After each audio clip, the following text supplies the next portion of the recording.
Seok-woo was lost in the world of finance, his work consuming him, his phone, an extension of his being. He had a daughter, Soo-an, a sweet and innocent girl, but he struggled to connect with her.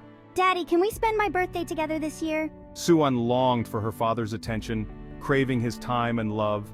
Birthdays came and went, promises made and broken. Soo-an retreated further into herself, her small heart hardening. I want to visit Mom in Busan for my birthday. Seok-woo, guilt-ridden and desperate to salvage their relationship, agreed. It was a small gesture, a tiny crack in the wall he had built around himself. Little did he know, this journey would change everything. The journey to Busan would be a turning point. The train station was bustling with activity. Seok-woo, ever the businessman, secured them a place in first class. Soo-an, clutching her stuffed animal, looked around with wide, curious eyes. Let's find our seats, Soo-an. Seok-woo settled into his seat, already checking his phone. Soo-an sat beside him, her gaze drifting out the window. As the train pulled away, a sense of unease settled over Seok-woo. He couldn't shake the feeling that something was off.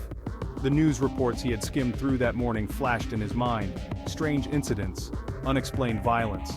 He dismissed them as isolated events. Honey, are you comfortable? Yes, just a little tired. The other passengers were a mixed bunch, each with their own story. The train rattled along the tracks, the scenery a blur outside. Seok-woo, lost in his phone, barely noticed the commotion starting in the other carriages. A scream, then another.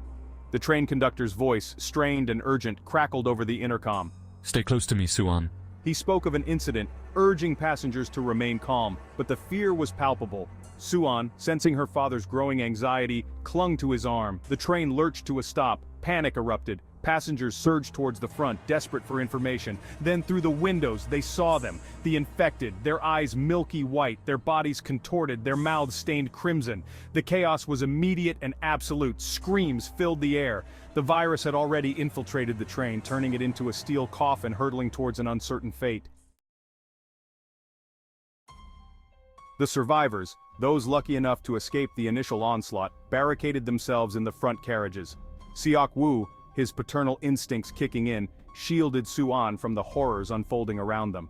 The conductor announced their next stop, Daejeon Station. Military personnel would be there ready to evacuate them. Stay close, Soo-an. We'll be safe soon. Daejeon Station was a scene of utter pandemonium. The military, overwhelmed by the sheer number of infected, fought a losing battle.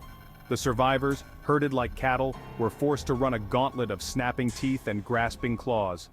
Seok-woo, clutching Soo-an's hand, pushed through the throng, desperate to get his daughter to safety. Daddy, I'm scared. As they neared the supposed safety of the military cordon, the unthinkable happened. The soldiers, their faces etched with fear and desperation, opened fire on the civilians. Trust, compassion, and hope were the latest casualties in this terrifying new world. The surviving passengers, their numbers dwindling with each passing moment, huddled together in the relative safety of the train. The world as we knew it has crumbled around us. The virus, once a distant threat, was now a horrifying reality, and amidst the chaos and carnage, a chilling truth emerged. No, this can't be true. Seok-woo stumbled upon a news report implicating his company in the outbreak. They had covered up the initial reports, prioritizing profit over human life. They covered it up, for profit. The guilt and shame washed over him in a suffocating wave. He had been so blinded by his own ambition, so consumed by his work that he had failed to see the bigger picture. What have I done? The train, no longer a safe haven, became a symbol of his complicity. The weight of his responsibility pressed down on him, heavy and suffocating. I have to atone for my mistakes. I have to protect Soo-an, not just from the infected, but from the truth about her father. The train rattled through the desolate landscape, a metal island in a sea of chaos. The survivors, their numbers dwindling, were a microcosm of humanity facing its darkest hour. Fear and suspicion ran rampant. We can't trust them. They could be infected. The passengers, once strangers brought together by circumstance, were now divided by fear and self-preservation. Seok-woo, haunted by his newfound knowledge and desperate to protect Soo-an, found himself increasingly isolated. Stay close to me, Soo-an. Don't let go. The other passengers, led by the selfish and manipulative Yeon-suk, viewed Seok-woo and his daughter with suspicion. We need to keep them away, for our safety. The survivors, trapped in their own personal hells, were losing their humanity as quickly as the infected were losing their minds. But amidst the darkness, glimmers of hope remained. I see you're trying to protect your daughter. Let's stick together. Sang-hwa, the gruff but kind-hearted working-class man, saw through the fear and recognized the inherent goodness in Seok-woo. The train screeched to a halt at East Daegu Station, the brakes screaming in protest. The conductor announced that this was their last chance. This is it. We have to move quickly. The tracks ahead were blocked, the route to Busan impassable. They had to switch to a new locomotive, one that could navigate the treacherous path ahead. We have to make it for our baby. The survivors, their hopes rekindled by the possibility of escape, prepared for the perilous journey. But their fragile unity was shattered by the infected, drawn to the commotion like moths to a flame. The platform became a battleground, a desperate struggle for survival against overwhelming odds. Keep moving. I'll hold them off. Sang-hwa, his strength failing but his spirit unbroken, sacrificed himself to protect Seok-kyung and Suan. I won't let your sacrifice be in vain, Sang-hwa. I promise. Seok-woo vowed to honor Sang-hwa's sacrifice by protecting Seok-kyung and her unborn child. The air was thick with the stench of sweat, blood, and fear as the remaining survivors clambered aboard the new locomotive. The train lurched forward, a steel serpent winding its way through the ravaged landscape. This is our last stand. We have to make it to Busan. Seok-woo, his resolve hardened by grief and fueled by a father's love, knew that this was their last stand. Busan, once a distant beacon of hope, was now within reach. They keep coming. We can't let them get on board. The final confrontation took place in the cramped confines of the train carriages. The survivors, their numbers whittled down to a handful, fought with the desperation of the damned. Seok-woo, his business acumen replaced by a primal instinct to protect, used his cunning and agility to outmaneuver the infected. Seok-woo, behind you! As the train sped towards Busan, Seok-woo felt the telltale sting of a bite on his arm. He had been infected. The virus was already coursing through his veins. He had one final task to complete, one final act of love to perform. The realization hit Seok-woo like a physical blow. He was infected, doomed. He looked at Suan, her innocent eyes filled with fear and confusion. I can't let her see me like this. I have to protect her. He couldn't bear the thought of her witnessing his transformation. With a heavy heart and tears streaming down his face, he led Suan and the pregnant Seok-kyung to the front of the train. Suan Seok-kyung, come with me. He knew what he had to do. He would hold off the infected, give them a chance to escape.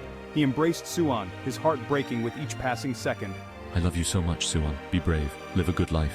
Daddy, don't leave me! He made her promise to be brave, to live a good life. Then, with a final, heart-wrenching goodbye, he pushed them towards the front of the train. Go now. I'll hold them off. He turned to face the oncoming horde, a sad smile playing on his lips. He had found redemption in the most unlikely of places, in the face of unimaginable horror.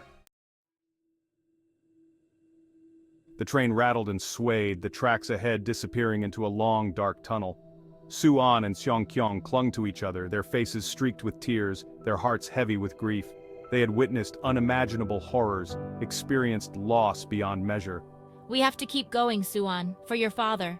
The tunnel, once a symbol of fear and uncertainty, now represented their only chance of survival. As the train entered the tunnel, plunging them into darkness, they heard Seok-woo's voice. He wasn't physically present, but his spirit, his love, resonated through the very walls of the train. Daddy, I can still hear you? He urged them to be strong, to keep moving forward. And then, just as suddenly as it had begun, the darkness receded. The train emerged from the tunnel, bathed in the warm glow of the setting sun. They had made it. They were alive. The train screeched to a halt, the sound jarring after the silence of the tunnel.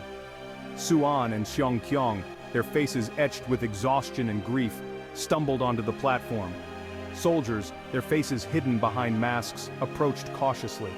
They had been instructed to shoot on sight, to take no chances. Stay close, Suan. Don't be afraid. But as they raised their weapons, ready to fire, Suan began to sing. It was a simple melody, a song her father had taught her. Aloha, oh, farewell to thee. Aloha. Oe, a Hawaiian farewell song, filled the air. The soldiers, their fingers trembling on the triggers, lowered their guns. They listened, transfixed, as Suan's voice, small but filled with emotion, echoed through the deserted station. Keep singing, Suan. They need to hear you. The song, a testament to the enduring power of love and loss, had pierced through the fear and suspicion that had gripped the world.